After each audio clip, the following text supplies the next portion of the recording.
इस वक्त हमारे साथ आम आदमी पार्टी के राज्यसभा सांसद सुशील गुप्ता जी हैं। सुशील जी, बहुत बहुत स्वागत है आपका पंजाब केसरी और नवोदय टाइम्स जी पर। नमस्कार। आप लोग राज्यसभा के अंदर लगातार एक बिल का विरोध कर रहे हैं, आखिर क्या है वो बिल? देखिए, भारत के संविधान ने दिल्ली को पावर दी।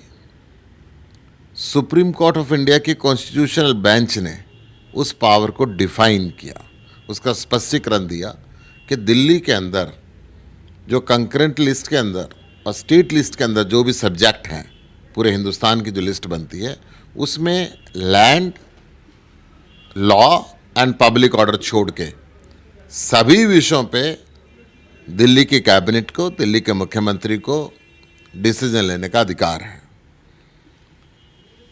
दिल्ली का मॉडल हेल्थ, एजुकेशन, बिजली, पानी, महिला सुरक्षा, करप्शन फ्री गवर्नेंस इत्यादि अनेकों जो चीज़ें थी केजरीवाल जी की, वो सारे हिंदुस्तान के अंदर पसंद की जाने लगी।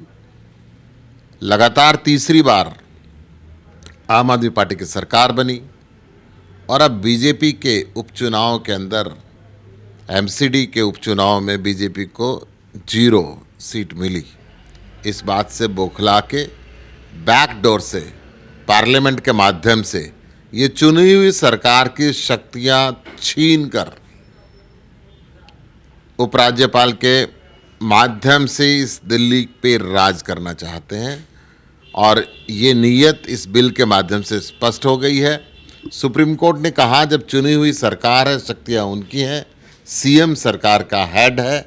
आज इस बिल के माध्यम से उपराज्यपाल को सरकार का हेड बनाने की तैयारी की जा रही है और ये कहा जा रहा है कि हर छोटा बड़ा फैसला उपराज्यपाल के पास जाएगा। सुशील जी, एक चीज़ मैं आपसे समझना चाहूँगा कि इस बिल में ऐसी कौन सी शक्तियाँ हैं जिससे एलजी पावरफुल हो जाता है और दिल्ली सरकार के जो मंत्री हैं या मुख्यमंत्री हैं वो कमज़ोर होते हैं? थोड़ा विस्तार से समझिए, दर्शक भी जानना चाहेंगे। देखिए, इस बिल के माध्यम से सबसे बड़ी बात इस बिल के अंदर ये की जा रही है कि कैबिनेट कोई भी डिसीजन लेगी, वो डिसीजन एलजी के पास जाएगा और एलजी उस पर अपनी डिफरेंस ऑफ ओपिनियन दे सकता है। एलजी उसको राष्ट्रपति के पास भेज सकता है।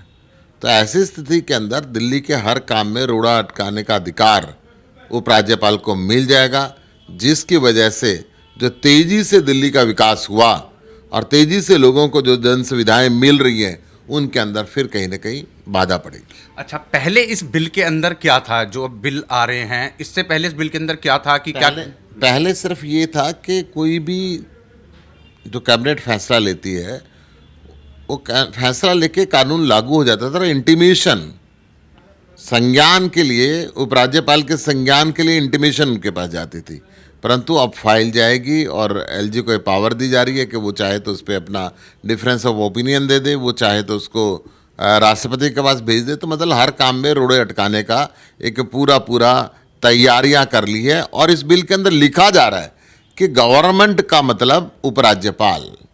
तो गवर्नमेंट का मतलब अगर लेफ्टिनेंट गवर्नर है, दिल्ली गवर्नमेंट का मतलब, तो आप समझ सकते हैं कि किस प्रकार से शक्तियों को स्नैच करने का काम किया जा रहा है। अरविंद केजरीवाल की करें बात या फिर उप मुख्यमंत्री मनीष सिसोदिया की, आपने भी जिक्र किया कि एमसीडी चुनाव से बीजेपी घबरा गई है और उन्होंने इस बीच का जिक्र किया है कि आने वाला जो समय है वो अरविंद केजरीवाल का है, एमसीडी फतह है। कहीं ना कहीं राजनीति भी शुरू हो गई है अब इस पर। देखिए, राजनीति से डरते हुए ही बीजेपी इस नए बिल को लेके आ रही है, क्योंकि दिल्ली एमसीडी का सवाल नहीं है और सिर्फ दिल्ली सरकार का सवाल नहीं है। केजरीवाल जी की लोकप्रियता पूरे देश के अंदर बढ़ रही है। जिस प्रकार से गुजरात में मैं रोक पाऊंगा आपको। अरविंद केजरीवाल ने कहा अगर एलजी बहुत से तो फिर चुनाव कराने की क्या जरूरत है? ये बात सही कही है उन्होंने।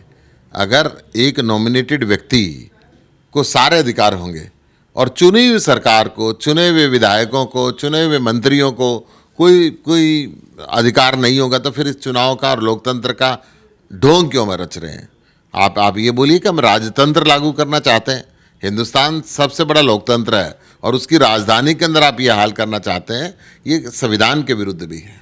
संसद का सत्र चल रहा है, आप भी काफ़ी बिजी हैं और आपने कीमती समय दिया। एक आखिरी सवाल है मेरा, अब इसका विरोध कैसे करेंगे? क्या कोर्ट का दरवाजा खटखटाएंगे? संसद में आप लोग लगातार विरोध कर रहे हैं। देखिए, संसद में भी हम विरोध करेंगे, सड़क पे विरोध करेंगे और ज़रूरत पड़ी तो न्यायालय के अंदर भी जाएंगे। हर तरीके से इसका विरोध करेंगे, दिल्ली की जनता को उसका अधिकार दिलवा के रहेंगे।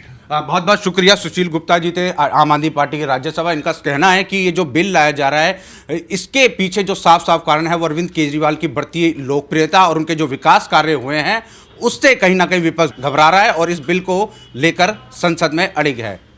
तरुण शर्मा, नवोदय टाइम्स, दिल्ली।